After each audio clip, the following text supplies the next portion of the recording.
Habilitar el sonido de discusión. Oh, you're going to introduce me? Yeah. Okay. Yeah, we let's promote it. Vamos a presentar. No. Okay.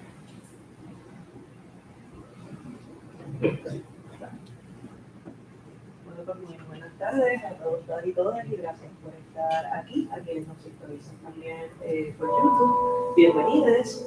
En esta tarde tenemos la oportunidad de tener una conferencia, la primera de dos, que va a estar ofreciendo el doctor Zachary Selden de la Universidad de Florida. Para los que no saben, la Universidad de Puerto Rico tiene un convenio con la Universidad de Florida, y esto es parte de las actividades que se hacen. Específicamente hoy vamos a estar con un profesor que viene del Centro de Estudios Europeos de la Universidad de Florida. Es importante mencionar, ¿verdad?, que este proyecto se trabaja desde el Departamento de Historia con la Facultad de Humanidades.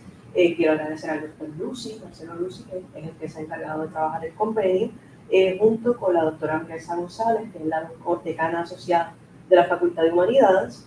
Y hoy tenemos una colaboración especial con el Centro de Excelencia Académica, y queremos agradecer a la doctora Carmen Pacheco por lograr esa colaboración. Gracias a ella tenemos pues la transmisión en YouTube, y también pues quienes sean parte de la facultad o miembros empleados de la universidad pueden tomar esta conferencia como parte de los requisitos, cursos u horas de capacitación en cuestiones de ética. Así que no quiero extenderme, paso a presentar al doctor Zachary Selden. Él habla español, pero prefiere que la conferencia la podamos dar en inglés. No obstante, al final podemos tener una conversación, preguntas, comentarios en inglés, español, Spanish, como lo prefieran, pero está abierto a que quienes prefieran hacer las preguntas las hagan también en español, y acá les ayudamos. De igual forma, quienes están por YouTube pueden hacer las preguntas en el chat. Paso a presentar. Okay, no. Or we can do it in French too. I lived in Belgium for a long time too. So, if you want to practice that, go too. So I should say, thank you very much for having me here and introducing me. It's always fun to come. I was going to read your bio. Sorry, go ahead. Sorry, no. Make me sound better. I like that. Well, Zachary Selden received his PhD from the University of California, LA in 1996. He is the author of Economic Sanctions and Instruments of American Foreign Policy, as well as articles in Contemporary Economic Policy, National Security Studies Quarterly, Policy Review, and Problems of Post-Communism. Until December 2006, Zachary Selden was the director of the Defense and Security Committee of the NATO Parliamentary Assembly based in Brussels, Belgium. From 2000 to 2003, he was the International Affairs Analyst in the National Security Division of the Congressional Budget Office. Prior to that, he was the Research Director for Emerging Threats at Business Executives for National Security, a nonprofit organization based in Washington. The conference for today is War in Ukraine, Why Did It Happen, and How It Might Be. All right. So now, thank you very much. I always like that because it makes me sound like I've actually been doing something with my life, and I like that. So one thing I should mention is that after that, I went back to the NATO Parliamentary Assembly as Deputy Secretary General, and I spent 3 years managing a lot of our outreach. And a lot of our outreach was with Ukraine, right? Ukraine, Georgia, some other countries. So I am not, I don't speak Ukrainian. That's not my thing. I'm not an academic expert on Ukraine, but it's a place I've visited many times. Dealt with the political powers that be there quite a lot, and sort of have developed an understanding of how these different institutions interact. The European Union, Russia, NATO, the United States, Ukraine, it's all in this sort of big nexus. And so what I'd like to do is, I think what you get in the news is an impression, right? It's an impression of a war-torn country. And what I want to do is go back and try to get to this question of how did we get to this point, right? Because think about it. Ideally, at this point, 30 years after the end of the Cold War, right?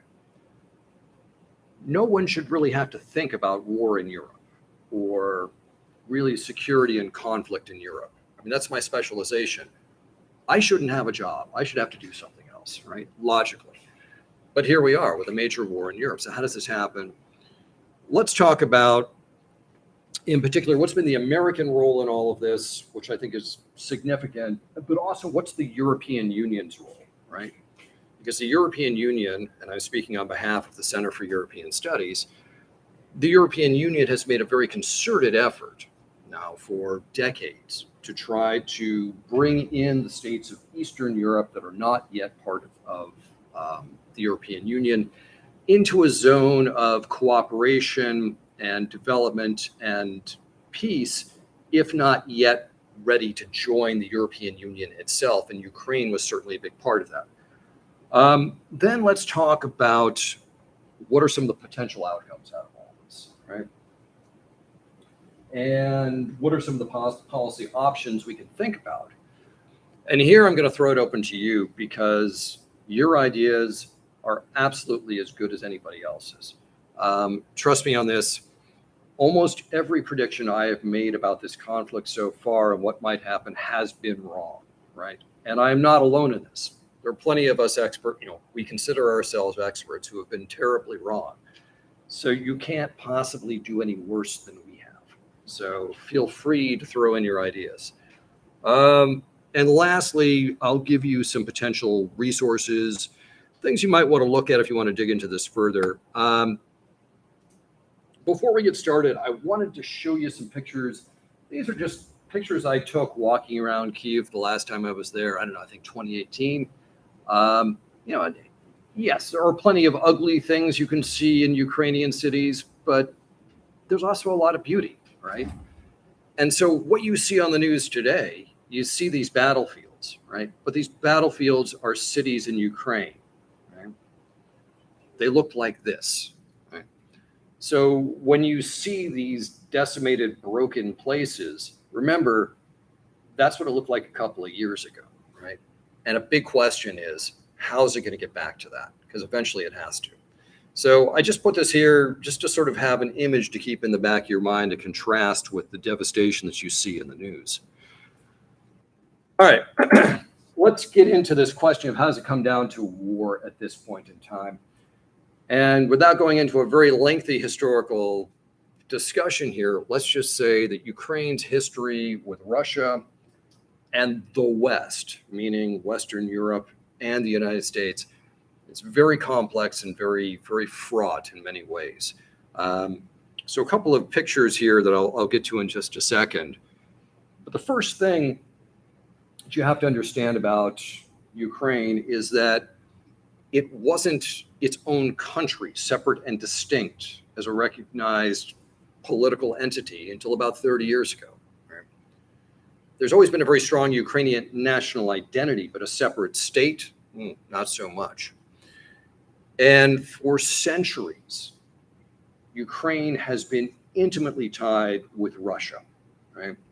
And those connections are extremely deep. We were just talking about this.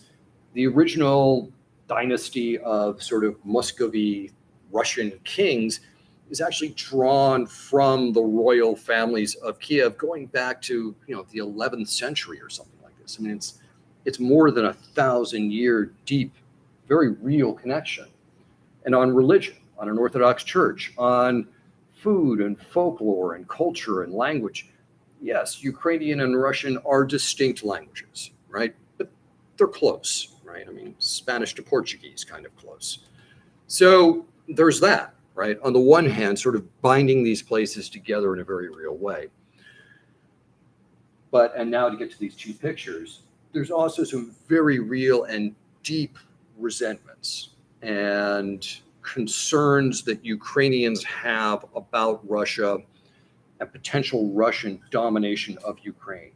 So this picture here, I don't know how well it shows up back there. I took it, I was walking around Kiev, and I think this was outside the foreign ministry building, actually. It was a big poster exhibit spread out, and in English and Ukrainian, and it's not to be forgotten, a chronicle of the Communist Inquisition. And it detailed, sort of year by year, the impact the Soviet Union had when it took over Ukraine after the Russian Revolution. The deportations, the arrests, the crushing of culture, the trying to amalgamate it into this sort of Russian whole. All of that is detailed there, and that's a very real sort of part of Ukrainian history and very much part of their historical memory, right? We're just talking about memory and how important that is. This is built into it, right? Sure, it didn't happen to you and it didn't happen to your parents, but your grandparents remember it, right? And those stories are transmitted, right, as ideas that carry on. And then really the crux of that whole period, which is to some extent, I think, really underappreciated outside of Ukraine, is what Ukrainians refer to as the Holodomor. The Holodomor is genocide. Right? So what happened? Between 1932 and 1933, the Soviet Union under Stalin needed to come up with hard currency, Western currency, to industrialize the Soviet Union. So what did they do? Well, Ukraine was the breadbasket of the Soviet Union, right? And it still is a very important exporter of grain. So Stalin essentially prevented Ukrainians from leaving, took the entire grain harvest, sold it abroad in Europe and elsewhere, got hard currency to use to build factories, and left the Ukrainian population to starve to death. Right? Nobody knows how many people died. 7 million is actually a pretty conservative number. Could be higher. Right? So that is a very, very dark chapter in this history. And yes, it's 90 years ago, but once again, people's grandparents remember that, right? That comes across. So you could talk about the close linkages between Russia and Ukraine, and that is very true. But you also have to remember there's some really deep, deep animosity that is there as well. Right? Also, think about the geopolitics of all this and the history of this and what it means, what Ukraine means to Russia historically. I'm not a Slavic linguist, but Ukraine or Kraina, right, in most Slavic languages means border or frontier, right? So Ukraina, to Russians, this is their borderlands, their buffer zone, if you will. That is built into the way that they actually talk about Ukraine. They often will talk about it as our Ukraine, or meaning our bufferland, our border state. And for Russia, it's absolutely true that they have deep historical memories of the role that Ukraine played during World War II. Right? So during World War II, the Wehrmacht, the German army, comes marching in this way, right? And what does it encounter? Well, and this gets to sort of the grain of truth that a lot of Russian disinformation has been built around. You may notice sometimes the Putin regime talks about Ukraine as the sort of Nazi regime, right? It's run by Nazis somehow. Where does that come from, right? Well, it comes from the fact that in the early 1940s, as the German armies are coming through this way, there are Ukrainian nationalist militias that organize and fight with them. Why? Because the Soviet Union just tried to starve them to death, right? And they'd rather fight with these guys against those guys. Right? Wartime situations make for odd allies. Don't forget, the United States made a pretty strong alliance with the Soviet Union at this time, which was guilty of some pretty horrific things. So, you choose your allies strategically in warfare. So it is absolutely true that there were Ukrainian nationalist militias that did fight with Nazi troops in this war going this direction. And that sort of kernel of truth is what has been behind, I think, this sort of accusation of this Nazi regime in Kiev that the Russians are fighting against. And this does become almost the superhighway that leads into the Russian heartland and devastation across Russia during World War II. If you're a military historian kind of person, this name up here, Kursk, might ring a bell. the site of the world's largest tank battle ever in history. Right? Stalingrad, another name which you might know, is just off the map over here. Right? So for Russia, Ukraine plays a very powerful sort of geostrategic role, right, in their sort of historical memory. So I'm bringing all this in because nothing happens in a vacuum, right? Wars don't just start. There's a whole context, right? And we could spend hours talking about this stuff. I'm just trying to give you a little bit of the background here to appreciate the complexity. Here's another thing a map I want to share with you, which I think will help clarify some certain things. Once again, I'm not sure how well this shows up to you guys, but Ukraine clearly is not just composed of Ukrainians, right? And this is true of many states in the region. So this red part, this is where you have people who are pretty much all Ukrainian speaking, right? And mostly Ukrainian speaking, and then it gets more mixed. But when you get out here in the eastern part of the country, people are ethnically Russian, and they speak Russian as a first language. And when you get down here, it's a majority are Russian speaking, right? Now think about where this war is being fought, where Russia is dug in, right? It's all along here, right? That's not a mistake. That's not an accident. So there are these ethnic divisions within Ukraine.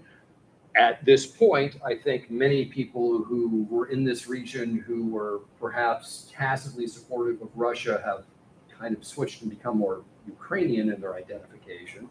But nonetheless, there are a lot of Russian speakers and people who identify very closely with Russia living in this part of the country. That's another basic reality you have to examine. All right, so that still doesn't tell us how we got into a shooting war that's starting to look an awful lot like World War I with more devastating weapons. So let me talk to you a little bit about how Ukraine actually becomes a state and the sort of back and forth that goes in between sort of West and Russia. So like I said, Ukraine is an old place, right? Ukrainian culture goes back 1,000 years or more. But a Ukrainian state has only existed since 1991. So the collapse of the Soviet Union, you have these different constituent republics that crop up. You have Belarus and Ukraine and Kazakhstan and the Baltic states and whatever else. So Ukraine comes out of that. Initially, with an independent government, which is pretty closely tied to Russia, but that starts to change, because that government is quite corrupt and it starts to drive a lot of people into the streets. And the picture here, it's one I actually took when I was there for the first time in 2004, was part of the Orange Revolution. This was, what became known as the color revolutions across this part of the world. Orange was the color of the sort of democratic revolutionary opposition. They started massive street protests, eventually brought down the government, and brought in a new government, which was much more oriented towards the West. They said, we want to become not like Russia. We want to be more like a liberal democratic state. We want to try to become maybe a member of the European Union, maybe a member of NATO. We want to merge ourselves into that kind of Europe. That obviously did not sit well with Russia, which views having control over Ukraine kind of a critical part of its sort of strategic power in the region, right? For obvious reasons. So that happens, but it doesn't last, and there's back and forth, right? Because the country itself is kind of divided. You've got a Western part that's very Ukrainian and also very oriented towards the Western world. And you've got an eastern part, which is Russian, and economically much more oriented towards Russia. And so you get this back and forth in different elections. So by 2010, you've got a government with a much more sort of pro-Russian angle on things. And all the while, honestly, I was going back and forth to Ukraine during these different periods. And, we always talked to them. And sometimes it would be about, things they wanted to do to try to make themselves potentially partners with NATO and eventually join. And then other times, like after 2010, it became more about, well, we want to have this sort of, non-block status and not really be a part of any of these things and just sort of be independent. And once again, we're fine with that. My job was to keep them talking and engaged, not necessarily come to any grand resolution unless they wanted to try to do that. So we were good with that. Still doesn't answer the question, how do we get to war? There's a couple of things you'll sometimes hear in the press that the United States and NATO in particular really drove this problem by promising to bring Ukraine into NATO. Not exactly. What happened in this period of time, 2005, 6, 7, the Ukrainian government at that time was saying, hey, we really want to join NATO. And frankly, those of us at NATO were like, wow, that's nice, but you're nowhere near the level to join this organization, right? Your military isn't there. The political things that we demand aren't there. This is going to be an enormous amount of work to get you up to the level where we can start to talk about this. So we're willing to work with you on some of those things, but we're not going to make any promises. And the way that NATO usually makes sort of a promise of membership is it creates this thing for a country called a membership action plan. And that is sort of like saying, okay, you're going to join the organization. Here's, a book like this of things that are going to have to change. And there's chapters, different things. Some of it's purely military, some of it's legal, some of it's electoral reforms or judicial reforms. And, we're going to work through it and you're going to check off these boxes. And when we're satisfied, then we'll talk about actual membership.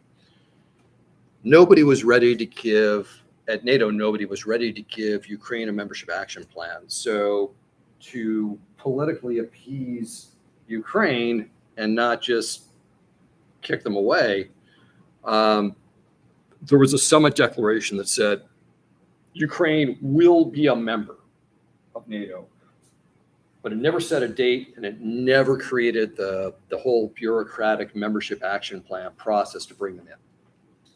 So it was very much a vague sort of aspirational, sure, sometime before, the Earth spins into the sun, you will become a member of NATO, but it was never making a political commitment. All right. So like I said, in all this political back and forth, you have somewhat politically oriented governments, more aligned with Russia, some more with the West.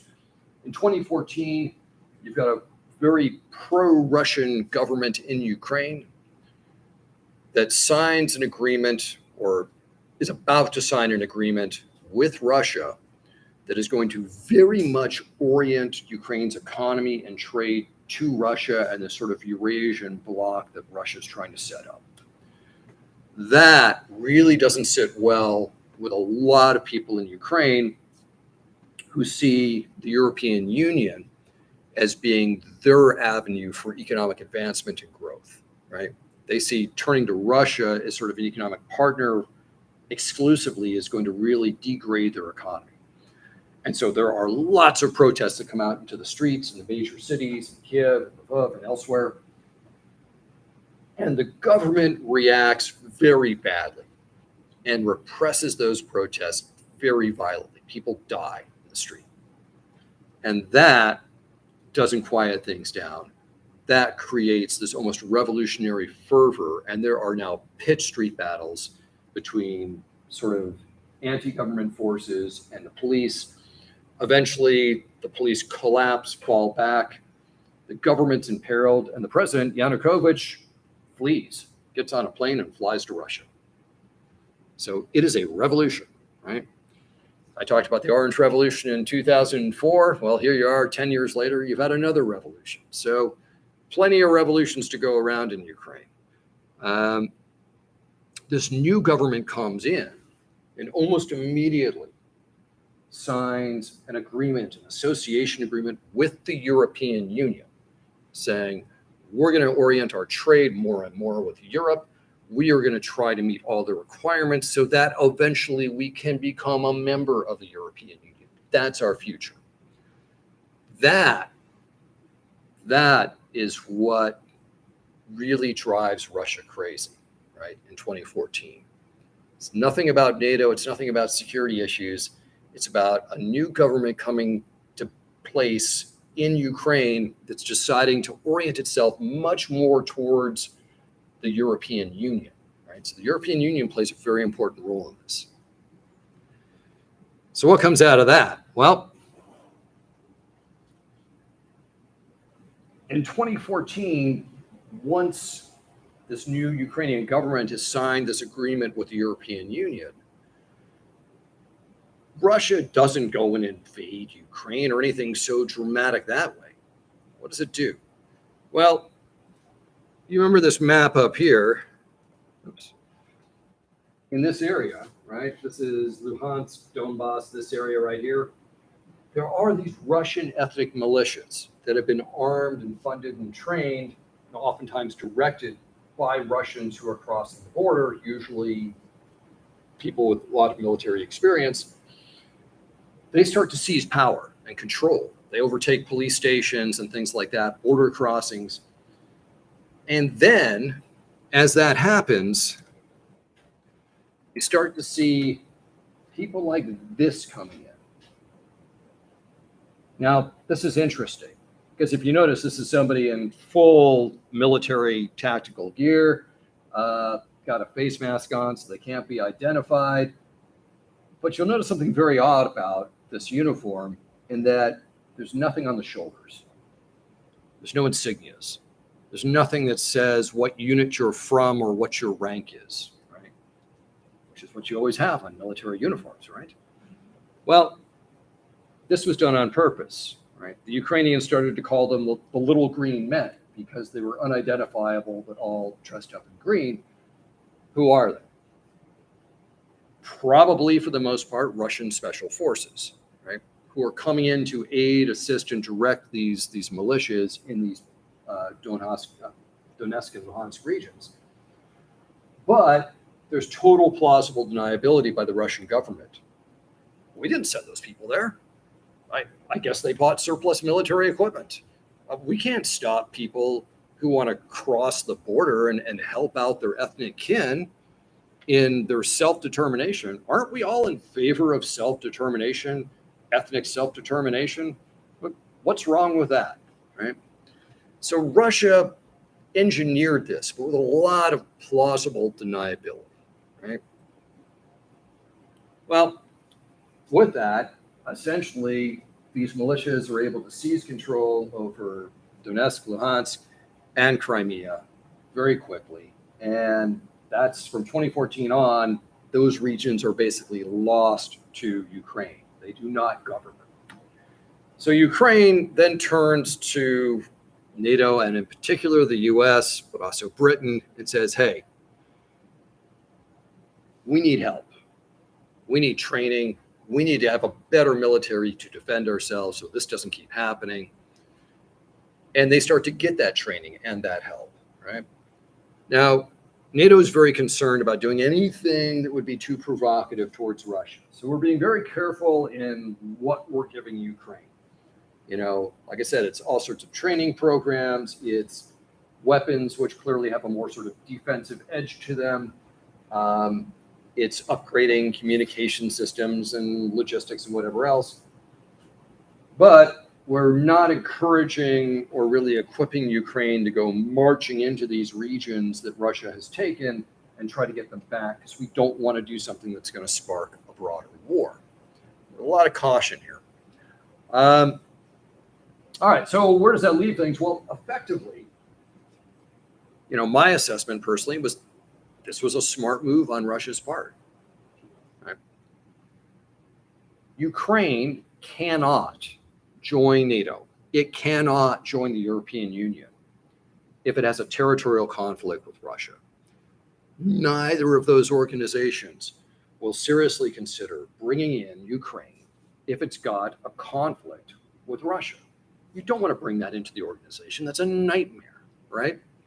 So as, as long as Russia keeps this conflict going, as long as that's there, Ukraine's kind of stuck. And that's a huge foreign policy win for Russia. And it's pretty cheap. I mean, you didn't have to do a lot to get that. So this is why in Valentine's Day of 2021, one of my colleagues asked me, do you think Russia is really going to invade Ukraine? And I said, absolutely not.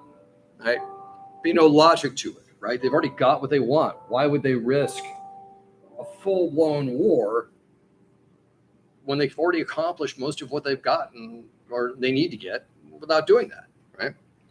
So I say that only to point to the fact that I was completely wrong, obviously. And so were a lot of other people, which leads to a really interesting question and something I've been asking myself a lot, which was, why was I so wrong? What was I missing? And I think this gets to some things that I really didn't really appreciate at the time, but I think I am starting to appreciate a lot more now. And I'd say I don't think I really took into account very well Russian perceptions and ideas and their view of history, right? I think I was looking at it in some sort of strategic, cost-benefit analysis, but not getting to the things that really do drive people, which are almost, emotional and spiritual at a level. And so the more I started to dig into this, I've come up with some other thoughts. And so I'll give you a couple of possibilities here to sort of take into account those ideas to some degree. One thing, but I guess is a little bit apart from what I just mentioned, is that the Russian government and the military may have been very convinced that this was going to be an easy military operation. And in fact, they had good reason to believe so. Why do I say that? Well, go back up to this map here. Russian forces were in Belarus, right here, just, very close to the capital city. They had already taken this area here. So one could see a concerted advance moving up this way, coming down from the north. The capital city will fall. The leadership will have to flee. Pretty soon, 2/3 of the country will be under the control of the Russian army. It could happen very quickly in a matter of days. And maybe they were betting on that, and it wasn't such a crazy bet. Right? I think there's some larger issues going on, though, that, like I said, I didn't quite appreciate that maybe need some discussion. The second point, demonstrating Russia's power and its will to use that power to be a great state again. Vladimir Putin, pictured here, has said on a number of occasions, the greatest historical tragedy was the collapse of the Soviet Union. Why does he say that? Because he's not a communist. He doesn't believe in that ideology. But what he's really saying is that, the Soviet Union was the apex of Russian civilizational control over Eurasia. It had been built up over 300 years, with various czarist expansions taking over Central Asia and the Caucasus and Ukraine and Poland and up into the Baltic region. But now what's happened? After 1991, we have lost all that. We have contracted in what he has described as a heart attack, right? And lost Central Asia and lost Ukraine and lost all this territory that was built up by this huge Russian expansion, this cultural expansion. It is our destiny as Russia to be this big Eurasian power, right? We need to get back to that, right? And if we demonstrate that we're willing to use force to make that happen, we will get it back. Yeah. So that's part of it as well, I think. Also, I think something that I really didn't understand at the time, and I try to read about a lot more now, is the degree to which the Russian government, Putin and his closest advisors, view themselves as being in a civilizational conflict with the West, as they broadly see it, sort of small L liberal Western idea. And there's an interesting video in my sort of links to things you might want to look at. There's an interesting video that explains the ideas of a guy named Alexander Dugin, who's a political thinker in Russia. And Dugin's basic point is to say, Russia is different. It represents a model that is distinct from the sort of Anglo-Saxon liberal democratic model that is corrupt and corrupted by materialism, that Russia is a much more spiritual place, right? That Russia is a place that values its history, that values its culture and its traditions, and those are things we're willing to fight for. And that what we have been experiencing is this wash of toxic materialism, like a polluted tide that has been swimming across our country, corrupting our young, poisoning people's minds. We need to fight back against that. And what you see happening in places in Ukraine is part and parcel of that. Ukrainians are Slavs, right? They are close to Russians. They belong with us. They are part of that culture. They've been corrupted by this sort of, the sort of fairy tale stories of Western prosperity coming from the EU. That's not going to happen, right? They need to be with us. They belong with us. So that's all another thing that is very deep and very resonant in Russian politics, and you will hear it an awful lot. Sort of an interesting aside, not everything that Dugin says, but his points about sort of the toxic effects of Western materialism and the lack of spiritual grounding in what he sees the Western world and the poison that injects into Russian culture. If you took that rhetoric and those discussions and you put it next to sort of radical Islamist thinkers, Osama bin Laden, or people who preceded him in their sort of philosophical statements about why they fight, they're actually pretty similar, right? They're coming from a similar direction in terms of believing that they are protecting their culture, their way of life, their civilization from something that is aggressively sort of trying to pollute it. And lastly, and sort of tied into this, Putin often talks about Ukraine and Ukrainians as not a real place, not a real state, right? As something that was created by Western powers to be an irritant to Russia, that in fact, most Ukrainians, because they are tied to Russia historically, culturally, spiritually, would actually welcome a Russian intervention to push out these sort of corrupt, westernized Ukrainian leaders.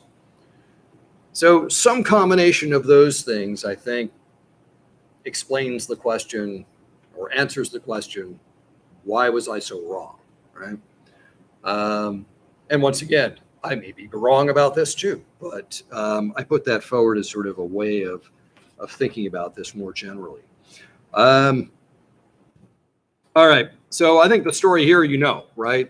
The initial invasion does not work the way Russia planned. In fact, what it shows is that the Russian military is not this 10-foot tall force that we thought it was.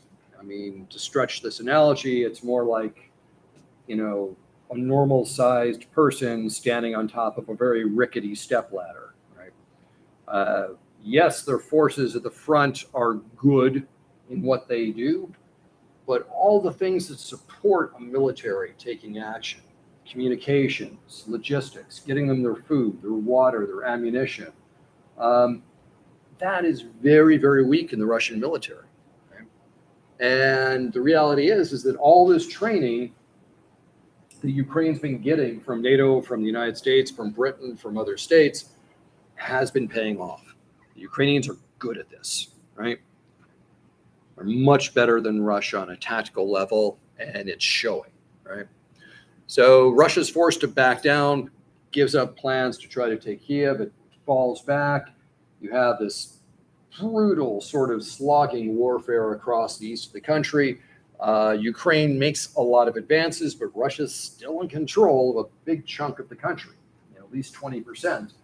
The other big thing that happens out of all this, it's important to mention, Russia loses a tremendous amount of influence in Europe. Right? I was actually frankly shocked by how much solidarity there was across Europe about this. Right? In terms of imposing sanctions on Russia, I mean, the EU really imposed sanctions, particularly on Russian oil and gas, were quite painful to Europe, but they stuck with it. And what that has done is deprive Russia of very important markets and very important export earnings. So there's been some very real changes here. And I think a lot of the political voices in Europe that were more, if not supportive of Russia, at least understanding of Russia's positions, those are down. Those are quiet, right? And they're not coming back for a while. So those are some of the big changes. Where are we now? Ukraine made some big military advances in 2022. Right now, things look pretty stalled. There is this attempt, to launch this counteroffensive. It's hard, right? This is a very long front line. Russia has had plenty of time to dig in and entrench its positions. If someone who studies military history, traditionally in ground warfare, if you're an attacking force trying to go up against an entrenched defending force, you need at least a 3-to-1 advantage to overcome that. And yes, Russia has lost a massive amount of people and equipment, but they still have more than Ukraine, right? Because Ukraine's lost a lot from a much smaller population. So, will Ukraine be able to break through in a significant way? It's possible, but it's a very, very hard thing to do at this point in time. And then last, we've got this, like I said, less than subtle threat to turn to tactical nuclear weapons to settle this. For the most part, I'd say people haven't been taking that very seriously. I can't imagine that Russia would escalate to that degree. I tend to subscribe to that idea, but you don't know what a desperate country might do. And so it's another thing that we're going to have to keep in mind. If Ukraine does make some huge advances, will those nuclear threats become more real? It's a good question. All right. Talk about the EU, and then we can start to wrap this up a little bit. So what's the EU actually doing, right, as the European Union? So one thing you should know about the European Union is that many of these countries have given up an enormous amount of political control over their own countries, right? So think about it. If you fly into France and you get in a car and you drive to Belgium and then Germany and then the Netherlands, you don't have to stop. There's no border control, right? So these states have given up border control, right? You don't have to change money. They've given up control over monetary policy.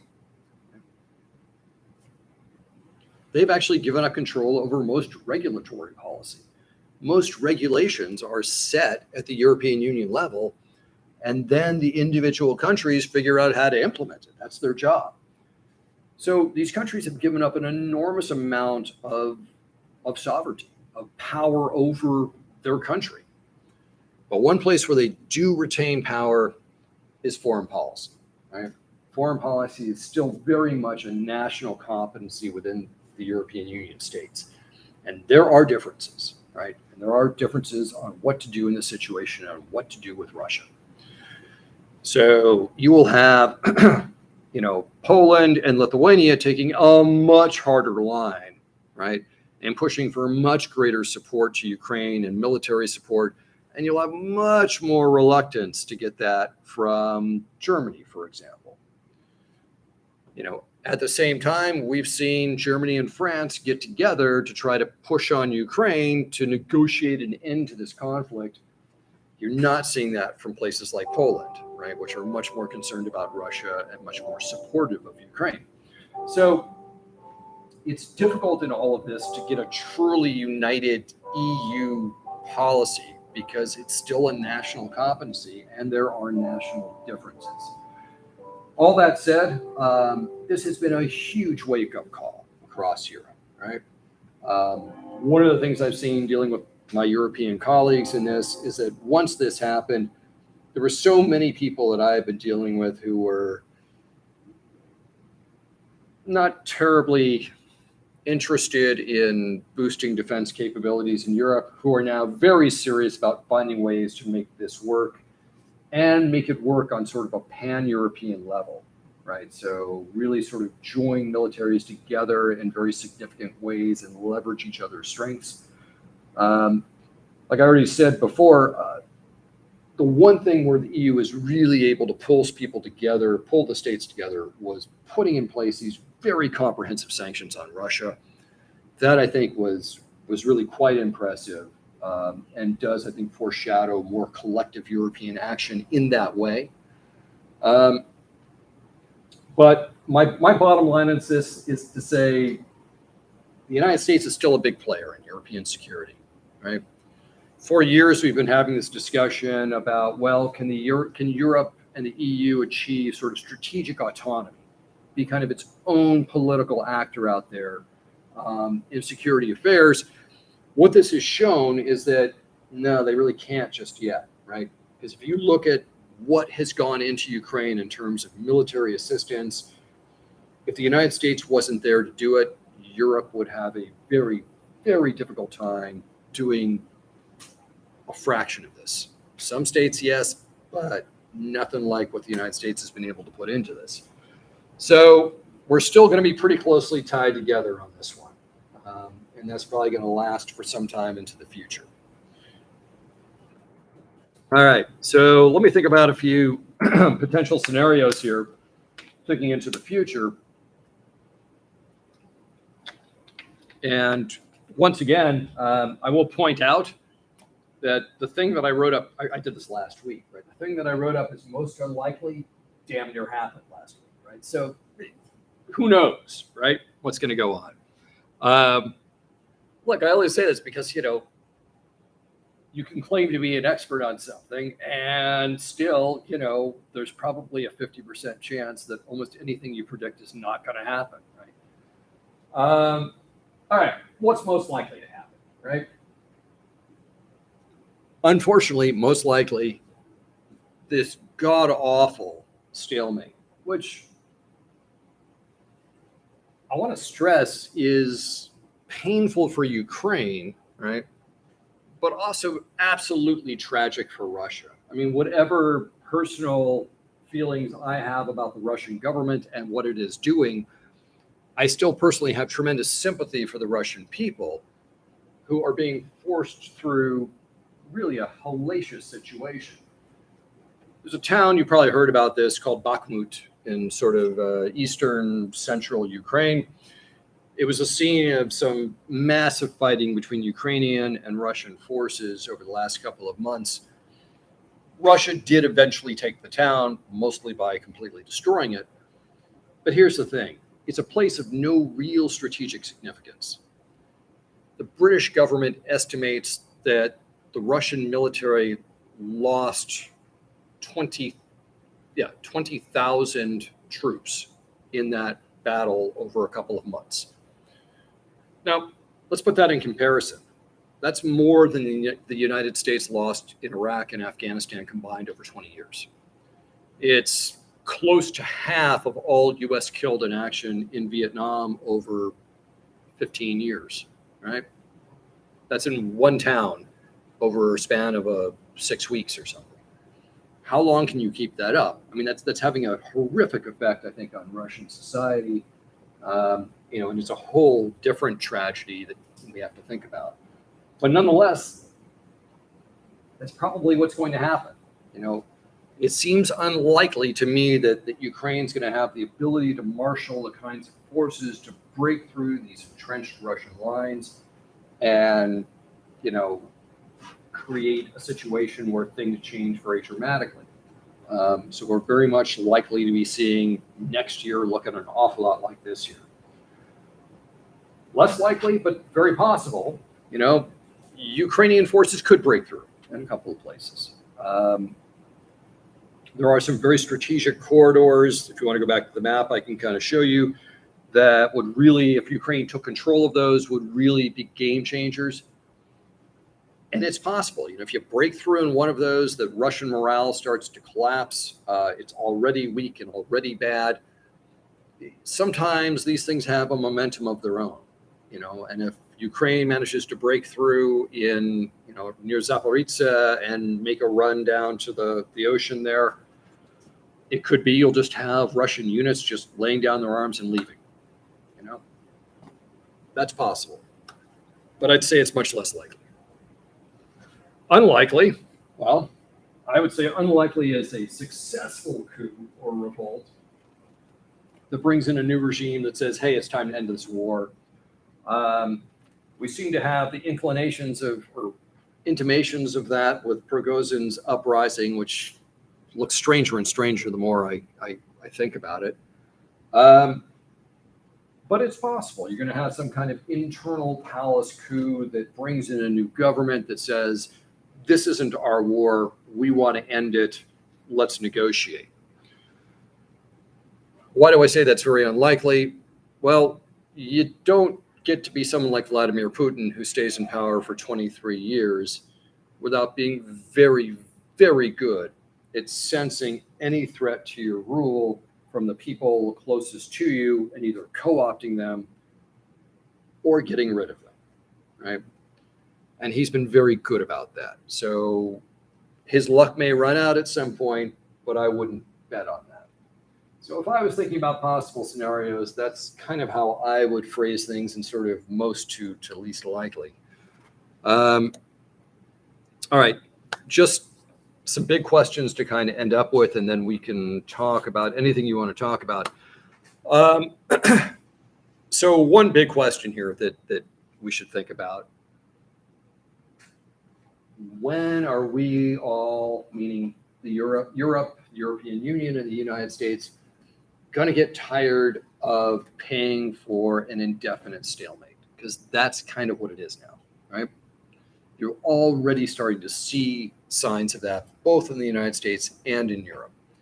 Like I said, both the French government, the German government, the British government have all approached Ukraine and said, come on, guys, there's got to be a way to end this. Maybe we can fast track you into the European Union or some security guarantees, but this can't go on forever, right? Not the way it is. And you're starting to hear that in the United States as well, right? So on the Republican side of the aisle, there's been this sort of talk of, no blank check, we're supportive, but, the money can't go on forever like this. And that's also in the Democrats as well. I mean, they're a little more quiet about it, but the private meetings that President Biden has had with Ukrainian officials have reiterated that point that, we can be supportive, but it can't go on forever without any kind of distinct payoff beyond, this sort of entrenched stalemate. And I think that gets to an important distinction. The United States and the European Union have certain interests, and they are very different than Ukraine's interests, right? For the United States and the European Union, it's very simple. We want the war to end, right? We want the war to end. The EU wants refugees to be able to go back home, want to get started with rebuilding Ukraine. And to us, if Ukraine ends up 20% smaller and doesn't have the provinces of Donetsk and Luhansk and Crimea, it doesn't really matter to us, right? But it matters a lot to Ukraine, right? And so Ukraine doesn't want to stop fighting until they've got those back. But then how do Russia and Ukraine negotiate a settlement? Because Russia would have to get something out of this to make them want to sign a peace agreement. So we're kind of stuck in this weird place where, yes, the Western countries are committed to supporting Ukraine for a variety of reasons. That support is wearing out. We want this whole thing to end. We're able to put pressure on Ukraine. We can't put a lot of pressure on Russia. Where is this going? And so I put these things out there, not because I have answers, but because I think they're the big questions lingering out there. Lastly, or second to last, should we even actually be talking about bringing Ukraine into the EU or NATO? I mean, they weren't ready before this war. And now, with a devastated economy and absolutely destroyed infrastructure, it's going to be years until they're up to speed. Maybe we should be offering something a little different or a much more sort of closer association, but not the commitments of membership. And that ties into this last point, which, and these sort of involve different parts of this graph here, right? Different mixes of different countries. Who's going to pay to rebuild Ukraine, right? I mean, think about the money involved in this. Rebuilding entire cities, entire dams, infrastructure projects, electrical systems, roads, hospitals, schools.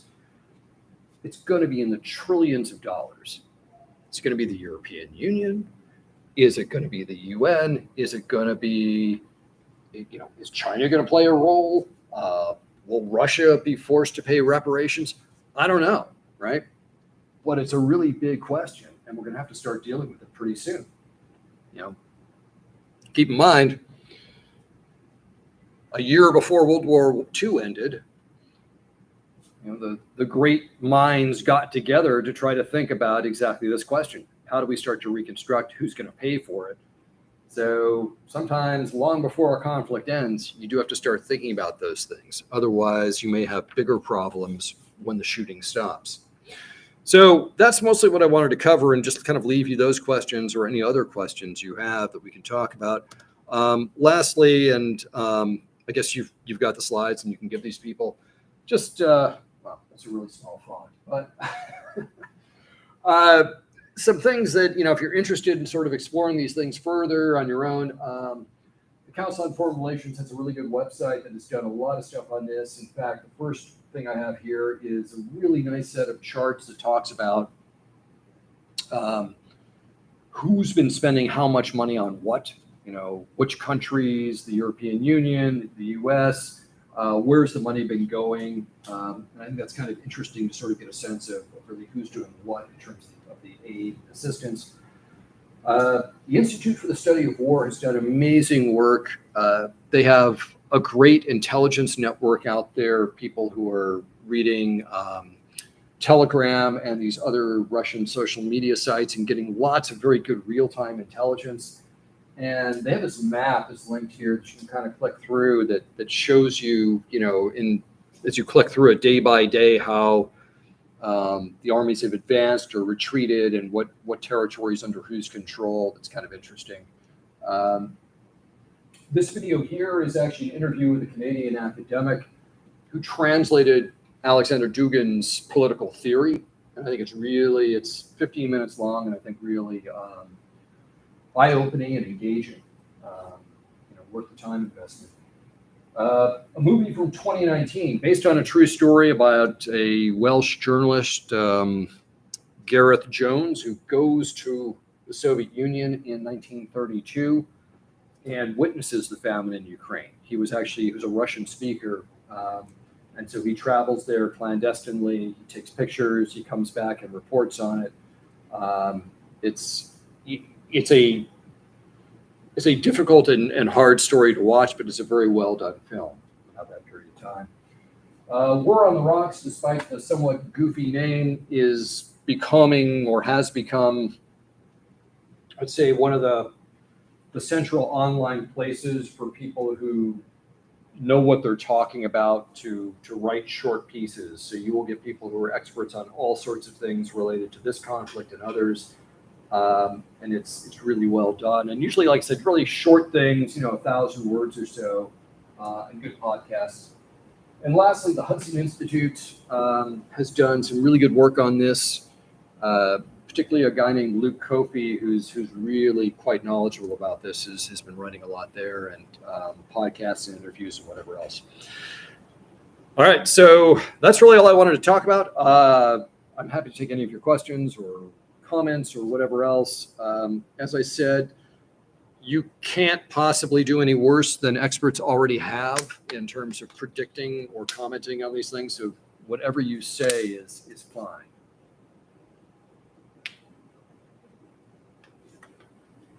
Okay. Yeah, please. So my family has been watching this a lot, like on the media and stuff, Right. and I haven't really been able to like refute or like confirm the things that they've been saying, Uh-huh. because the media says a lot of things. And I've been working in college, so it's like I don't have a lot of time to look at it.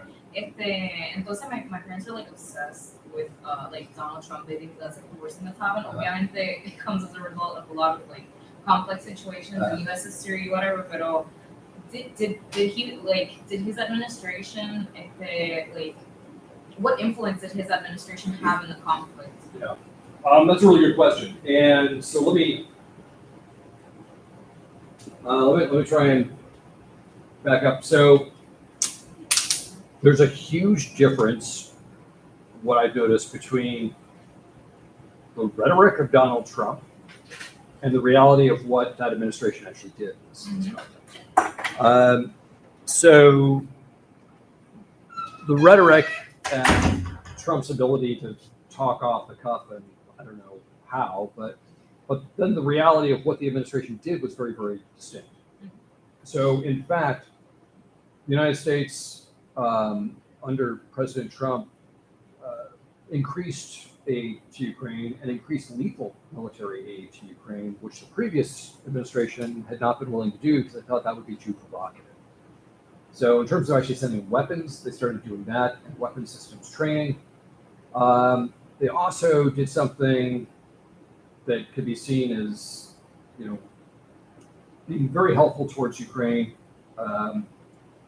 in building what they called the arcane language of the U.S. military, a maritime support operations facility, right?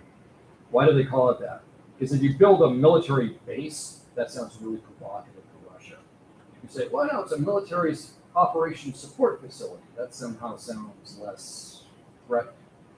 And that was built on the Black Sea coast, pretty close to Crimea, where the Russians had a Navy base.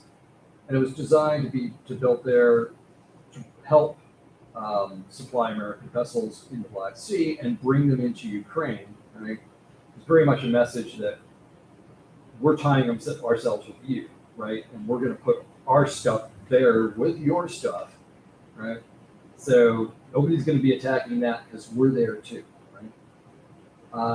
So from my perspective, talk aside, the reality was the United States actually increased its commitments in Ukraine and bolstered Ukraine's defenses. A lot of that then continued with the Biden administration. I think there was tremendous continuity between the Trump administration and the Biden administration on Ukraine, to be honest. So that would be my answer.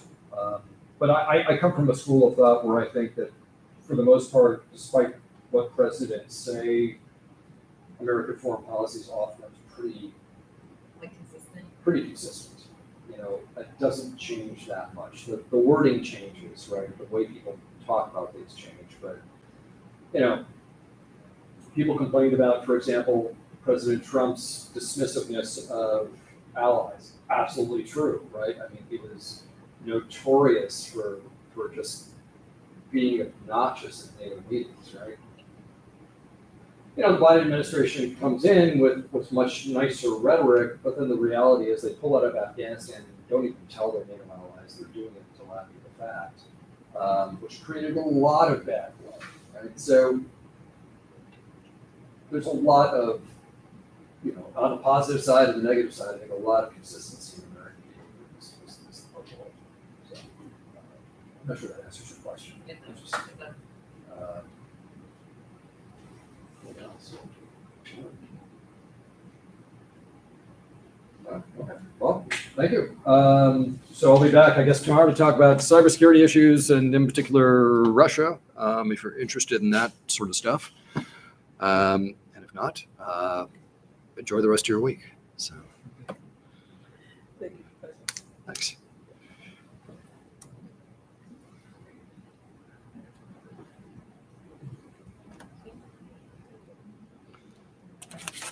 All right. So I'll leave you to shut that down, or what do you want to do? Yeah.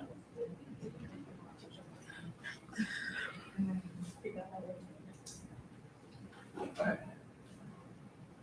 Thanks. So I'll see you tomorrow.